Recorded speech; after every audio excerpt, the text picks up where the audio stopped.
नमस्कार दोस्तों, जागरण hi tech conversation में आप सभी का एक बार फिर से स्वागत है। हर हफ्ते हमारी मुलाकात होती है इंडस्ट्री के दिग्गजों के साथ। आज भी ऐसे ही एक दिग्गज हमारे साथ मौजूद हैं, लेकिन ये है नए भारत की तस्वीर। नया इसलिए कह रहा हूं because in our industry there are not many young entrepreneurs that we see, but here we have a special guest Akash Minda, ED Spark Minda. Sir, बहुत बहुत शुक्रिया आपका हमारे लिए समय निकालने के लिए। आकाश, ज़्यादातर ना हम कार्स एंड बाइक्स की बात करते हैं और जब हम लीडर से मिलते हैं तो हमारी पहला जो सवाल होता है वो ज़्यादातर यही होता है कि कौन सी नई गाड़ी आने वाली है, कार या बाइक आने वाली है। लेकिन यहाँ पे मैं शुरुआत करूँगा कि मुबारकबाद के साथ, क्योंकि आपने एक जो माइलस्टोन अभी अचीव किया है। जिन गाड़ियों की हम बात करते हैं उन गाड़ियों को सुरक्षित बनाने में शायद सबसे बड़ा उसका हाथ है। How important this particular section that we are talking about is, और कितना बड़ा मार्केट है और आपको उस मार्केट में कितनी ग्रोथ दिखती है?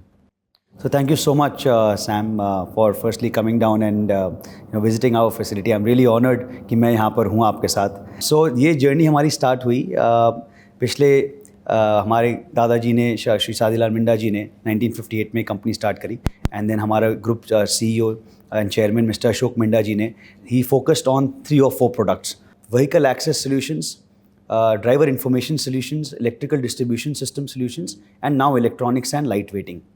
तो जब वो पिछले 15 साल 20 साल से वो बाहर जाते थे, वो देखते थे कि सारी गाड़ियों के अंदर ताला चाबी ख़त्म हो गई है, मगर आज सब कुछ रिमोट से एंट्री होती है. तो उन्होंने ये विज़न देखा कि आने वाले 10 साल बाद, 20 साल बाद इंडिया में भी सारी गाड़ियाँ, सारे मोटर बाइक्स जो हैं इस तरीके से ऑपरेट होंगे. So which will make the car और bike more secure and more safe. तो उन्होंने विजन रखते हुए नींव को रखा, जो उन्होंने 7 साल पहले उन्होंने हमारे एक R&D सेंटर चालू करा, जो कि आज करीबन 800 से 1000 इंजीनियर हैं, which are focusing on all the products जो हमारे प्रीमियम होने वाले हैं. तो हमारी इस प्रोडक्ट की शुरुआत 8 साल पहले हुई और करीबन 4 साल पहले हमने प्रोडक्शन चालू करी, और हम उस प्रोडक्ट के साथ आज 1 मिलियन हम स्मार्ट की बना चुके हैं ओनली फॉर 2 व्हीलर्स, जो कि इंडिया में, और हम यहाँ से एक्सपोर्ट भी कर चुके हैं हमारे अमेरिका, यूरोप और 65 कंट्रीज़ के अंदर हम ऑलरेडी एक्सपोर्ट कर चुके हैं ये पर्टिकुलर प्रोडक्ट. सो आज के दिन में इस प्रोडक्ट की खाली इंडिया में करीबन 5% पेनिट्रेशन है, क्योंकि करीबन 20 मिलियन व्हीकल्स बनती हैं, उसके अंदर खाली 1 मिलियन अभी तक हमने जाने चालू करी है. बट हमारे जो नए ऑर्डर्स हैं इस पर्टिकुलर प्रोडक्ट के लिए, बिकॉज ये कंफर्ट कन्वीनियंस में आता है. जैसे आप देखेंगे कोई भी चीज़ आज के बाद जो है कंफर्ट में आने वाली है. किसी भी युवा को या किसी को अगर आप ताला चाबी से आप कंफर्ट में जाएंगे तो वो सारी प्रीमियम फीचर्स हो रहे हैं. तो इसी राह में हम मिंडा कॉर्पोरेशन ऐसे बहुत सारे प्रोडक्ट्स लेके आ रही है और इन्वेस्ट कर रही है, जो कि प्रीमियम और कंफर्ट कन्वीनियंस और आपके व्हीकल को मोर सिक्योर, मोर कंफर्ट बनाएंगे. यानी 10 लाख खुशियों की चाबी जो है वो आप मार्केट में पहुंचा चुके हैं, और आपके हिसाब से सिर्फ 5% हिस्सा, अभी तो कहानी बहुत बड़ी है और बहुत आगे जाएगी. आपने कहा कि कन्वीनियंस और कंफर्ट के लिए आप और भी कई सारी चीज़ों पर काम कर रहे हैं. क्या आप हमारे दर्शकों को कुछ आइडिया दे सकते हैं, क्योंकि लोग और जानना चाहते हैं कि स्पार्क मिंडा के जो फ्यूचर प्लान्स हैं वो किस दिशा में जा रहे हैं. तो क्या आप रोशनी डाल सकते हैं कि which are the other areas where right now Spark Minda is focusing on? So as Spark Minda हमारे 5 की प्रोडक्ट डोमेन्स हैं. Number 1 is vehicle access solutions. तो कोई भी प्रोडक्ट या टेक्नोलॉजी व्हीकल को एक्सेस करने के लिए चाहिए होगी, वो मिंडा कॉर्पोरेशन बनाता है या उसमें जा रहा है. फॉर एग्जांपल ताला चाबी से फ़ोन एज अ की, डोर हैंडल, सनरूफ के लिए भी हमने एक नया जॉइंट वेंचर करा है, पावर टेल गेट. सो ये सारी चीज़ें जो भी व्हीकल को एक्सेस करने के लिए, साइबर सिक्योरिटी, हम वो काम कर रहे हैं. नंबर 2 है इलेक्ट्रिकल डिस्ट्रीब्यूशन सिस्टम्स. तो पहले हम वायरिंग हार्नेस बनाते थे, अब हम as a complete system solution में आगे बढ़ रहे हैं. तो connectors, power distribution unit, charging guns, electric vehicle में जो आने वाले हैं, इन सब के लिए हम एज ए कंप्लीट पैकेज हम आगे बढ़ रहे हैं. 3 है लाइट वेटिंग. तो हम खाली जो डाई कास्टिंग के अंदर और प्लास्टिक के अंदर जो हम व्हीकल्स लाइट वेटिंग होने वाली हैं, उसके अंदर हम battery housings, motor housings, turbo charger housing, इन सब के अंदर हमारी ऑलरेडी इन्वेस्टमेंट्स और हम काफ़ी बड़ा बिजनेस करते हैं. 4th मोस्ट इंपॉर्टेंट है हमारा ड्राइवर इंफॉर्मेशन सिस्टम. सो पहले हम स्पीडोमीटर बनाते थे, जो कि लिटरली एक नीडल था. अब आप देख रहे हैं आपके फ़ोन या आईपैड ऑन अ बाइक और a car with complete dashboard, जैसे आजकल की नई गाड़ियों में आता है. तो हम हमारे उसके अंदर हम ऑलरेडी सप्लाई करते हैं प्रोडक्ट्स हमारे 4 wheelers, commercial vehicle, 2 wheeler products को इन इंडिया एंड ओवरसीज़. तो उसके अंदर हमारी बहुत इंपॉर्टेंट इनोवेशन और इन्वेस्टमेंट्स हो रही हैं. Last not the least is the most important and exciting segment is electric vehicle mobility. उसके अंदर हमने बहुत सारी इन्वेस्टमेंट करी है और हम देख रहे हैं नए नए 2 व्हीलर के लिए, 3 व्हीलर के लिए, 4 व्हीलर के लिए जो पावर इलेक्ट्रॉनिक्स की जो तरीके हैं जो गाड़ी को चलाने में काम आएंगे, उनके अंदर हम ऑलरेडी काफ़ी बिजनेसेस विन कर चुके हैं and that is how we are moving forward. So ये 5 प्रोडक्ट डोमेन्स हैं जिनके अंदर हम फोकस कर रहे हैं, where we have move from component to system and now moving to multi-system company in order to cater to the market which is in India and overseas. क्या इसी तरह का कोई नया इन्वेस्टमेंट और एक्विजिशन इस वक्त जो आपकी पाइपलाइन में हो जो आप हमारे साथ शेयर कर सकें? जी, तो पहले हमारे इन्वेस्टमेंट्स इन्हीं प्रोडक्ट्स के अंदर हम बात करें तो हम करीबन 1 से 1.5% हमारे रेवेन्यू पे हम इन्वेस्ट करते थे into R&D. Now over the last 6-7 years and इस साल से onwards we are spending about 3 to 4% of our top line into R&D. Objective ये है कि जैसे प्रधानमंत्री मोदी जी ने बोला है कि make in India for the world, हम उसी तरीके से make in India for India and for the world कर रहे हैं. हम लोकलाइजेशन ऑन टेक्नोलॉजी पे काम कर रहे हैं, इन्वेस्टमेंट इनटू पीपल. हमने बहुत सारे नए लैब्स खोले हैं for validating our software, hardware, electronics. हम बहुत सारे कस्टमर्स के साथ काम कर रहे हैं इन इंडिया एंड ओवरसीज़. पहले हमारे पास R&D के लिए करीबन 100-150 इंजीनियर होते थे. आज मैं बड़े गर्व के साथ आपको बोल सकता हूँ हम करीबन 1000 से ज़्यादा भी इंजीनियर्स रिक्रूट करते हैं और हमारे टीम में हैं जो कि नए टेक्नोलॉजी के लिए काम कर रहे हैं. हमारा दूसरा एरिया है पार्टनरशिप्स ऑन टेक्नोलॉजी. जैसे बाहर पूरे संसारों में विदेशों में हमारे पास नई नई टेक्नोलॉजीज़ हैं, हम उनको कैसे इंडिया में लेके आए विद शॉर्टेस्ट लीड टाइम, हम उनके अंदर भी काफ़ी काम कर रहे हैं. तो we are also partnering up with lot of companies in order to get technologies into India. And last is the M&A aspect. उसके लिए हम बहुत सारे काम कर रहे हैं, हम अलग अलग कंपनियाँ देख रहे हैं, हमें डेफिनेटली ग्रो करना है.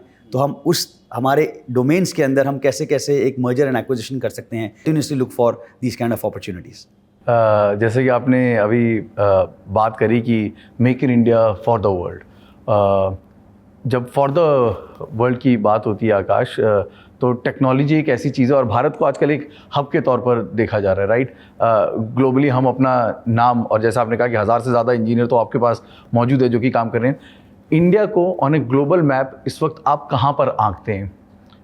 अगर हम बात करते हैं ऑटोमोटिव प्रोडक्ट्स की और जिस क्षेत्र में आप कर रहे हैं, तो आप उसमें ग्लोबल उसमें अंक तालिका में भारत को कहाँ आंकते हैं और अभी हम आगे कहाँ बढ़ सकते हैं? तो आई थिंक मैं फर्स्ट, सेकंड, थर्ड तो नहीं बोलूँगा, बट आई फर्स्ट कह लेते हैं. हम बिल्कुल फर्स्ट बोल सकते हैं. क्यों? क्योंकि अपॉर्चुनिटी बहुत हैं, क्योंकि lot of geopolitical challenges are emerging, lot of things are changing. तो ग्लोबल सप्लाई चेन चेंज हो रही है. सारे European, American, global players China +1 strategy देख रहे हैं जिसके अंदर इंडिया के ऊपर बहुत सारी अपॉर्चुनिटीज़ आती हैं. और प्लस गवर्नमेंट ने भी बहुत सारी इंसेंटिव्स दिए हैं लाइक PLI स्कीम एक्सेट्रा, जिसके अंदर हम इन्वेस्ट कर सकें और टेक्नोलॉजी बाहर बना सकें. और एज ए ट्रेंड भी आप देख रहे हैं कि बहुत सारी ऑटोमोटिव कंपनीज, चाहे वो चाइना की हैं, चाहे वो अमेरिका की हैं, यूरोप की हैं, अब वापस इंडिया आ रही हैं यहाँ पर अपना एक्सपोर्ट हब बनाने के लिए, यहाँ पर लोकल मैन्युफैक्चरिंग करने के लिए और टेक्नोलॉजी और अपने R&D इन्वेस्टमेंट्स करने के लिए. तो डेफिनेटली बहुत बहुत अपॉर्चुनिटी है कि जो भी इस ऑटोमोटिव कंपोनेंट और ऑटोमोटिव इंडस्ट्री में है या और लोग जुड़ना चाह रहे हैं, उनके लिए डेफिनेटली बहुत बहुत अपॉर्चुनिटीज़ हैं. आकाश, अपॉर्चुनिटीज़ काफ़ी हैं, जैसे आपने कहा. चैलेंजेस क्या हैं? चैलेंजेस सबसे इम्पॉर्टेंट ये है कि टैलेंट. सो जैसे जैसे ये इंडस्ट्री बढ़ रही है, इंडिया के अंदर talent is very very important. So talent war and talent is the most important what everybody is trying to look for. Minda corporation बहुत सारे इनिशिएटिव्स पे काम कर रहा है टैलेंट पे. तो अभी हम अलग अलग यूनिवर्सिटीज़ में जाके यंग GETs एंड हम बोलते हैं उनको यंग स्पार्क्स, तो हम उनको लेके आ रहे हैं फॉर द फ्यूचर ग्रोथ. हम अपनी टीम के अंदर ही काफ़ी एजुकेशन करिकुलम और काफ़ी नए नए तरीके लेके आ रहे हैं उन लोगों को ग्रो करने के लिए, उनके टैलेंट डेवलपमेंट करने के लिए.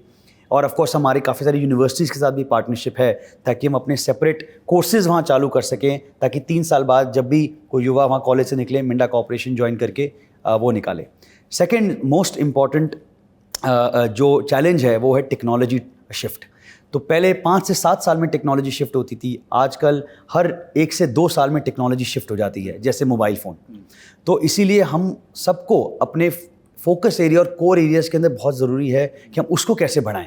हम बहुत सारी चीज़ों पे एम कर रहे हैं और अटैक कर रहे हैं कि हम नए नए एवेन्यूज़ ढूंढें और प्रोडक्ट को कैसे इंप्रूव करें, बट वो लाइफ स्पैन बहुत छोटा होता चला जा रहा है. तो continuous engagement and investment is very much needed. These are the two most important आकाश, सरकार की तरफ से जिस तरह की पॉलिसीज देखने को मिल रही हैं वो इंडस्ट्री के लिए सपोर्टिव हैं या कोई ऐसी पॉलिसीज हैं जो आप चाहते हैं जिनमें क्योंकि अभी कुछ ही समय में नई सरकार या जो सरकार होगी उसका गठन हो जाएगा, बजट नया आ जाएगा जुलाई के महीने में, तो क्या कुछ ऐसी नई चीज़ें हैं जो कि आप देख रहे हैं जो कि आपकी इंडस्ट्री को और ज़्यादा सपोर्ट कर सकें?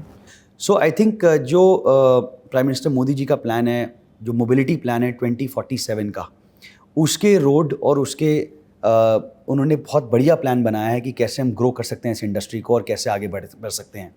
अभी हमने भारत मोबिलिटी शो देखा जो हर साल होगा, काफ़ी PLI स्कीम्स जो कि ऑटो कंपोनेंट और ऑटोमोटिव मैन्युफैक्चरर्स के पास जा रही हैं। तो ऐसे बहुत सारी नए नए इनिशिएटिव्स और गवर्नमेंट सपोर्ट कर रही है कि इस इंडस्ट्री के अंदर और इन्वेस्टमेंट करी जाए ताकि इंडस्ट्री वर्ल्ड की बेस्ट इंडस्ट्री बने। तो गवर्नमेंट की तरीके से पूरा सपोर्ट है। How important it is in this industry, because it's a very challenging industry, to keep your workforce so happy. And I saw some differently abled people also working with such smile at the floor, which is something very unique for me. How does this came into your mind? And ये जो value addition है, ये value addition किस तरह से काम करते हैं? क्योंकि अगर मैं गलत नहीं तो आपके 24 या 28 प्लांट शायद इंडिया में ही मौजूद हैं। पहली बात, हम मोटो फॉलो करते हैं नर्चर टैलेंट का, हमारा कोर वैल्यू है। तो ये चाहे कोई भी हो, हमारे ब्लू कॉलर हो या वाइट कॉलर हो, उन भाई बहनों के साथ हम उनको नर्चर करने की बात करते हैं। तो we focus on no fear. आप नो फियर के साथ आप कैसे कंपनी के अंदर जुड़ सकते हैं एंड उनको एम्पावरमेंट हम देके जो उनको हम सपोर्ट करना चाहते हैं उनको we welcome all of that. जो डेफिनेटली हमारे PWD के लोग हैं, so this thought comes from our grandfather on how to always give back to the society. And जो अशोक मिंडा जी हमारे ग्रुप CEO हैं, and my mother Sarika Minda ji who is the chairman of the CSR committee, उनका एक बहुत अच्छा विजन है कि हमारे ग्रुप के अंदर हम कैसे 3-4 चीज़ों के अंदर फोकस करें, which is on education, secondly on people with disabilities like limb fitment, third is on the visually impaired, and fourth is on the women hygiene.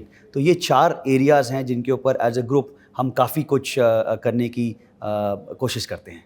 और आकाश, तहे दिल से मुबारकबाद, क्योंकि ये कोशिशें शायद एक अच्छे समाज को बनाने के लिए भी बहुत ज़रूरी हैं।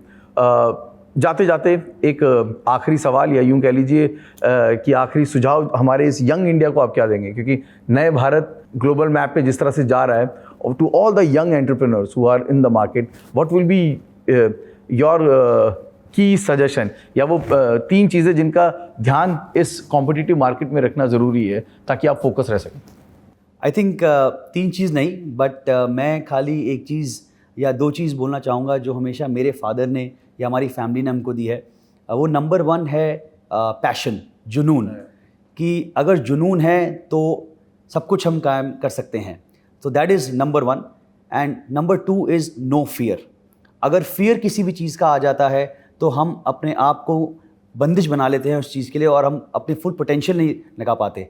तो my only second point is कि नो फियर, कि जो जैसा होगा लाइफ में वैसा होगा, हम आगे बढ़ें, हम अपनी मंजिल को पाने के लिए जो करना चाहे वो कर सकते हैं। और let us welcome, the government is supporting, families are supporting, everybody is supporting, we just have to move forward and try and win the world. Thank you Akash, बहुत बहुत शुक्रिया अपने हाईटेक के दर्शकों के लिए समय निकाला। और आपसे हमारा वादा है कि हम आकाश से दोबारा मिलेंगे, लेकिन वो मुलाकात होगी हमारी उस समय जब एक नए माइलस्टोन के साथ spark Minda group global stage पे एक और नया परचम लहराएगा। नमस्कार।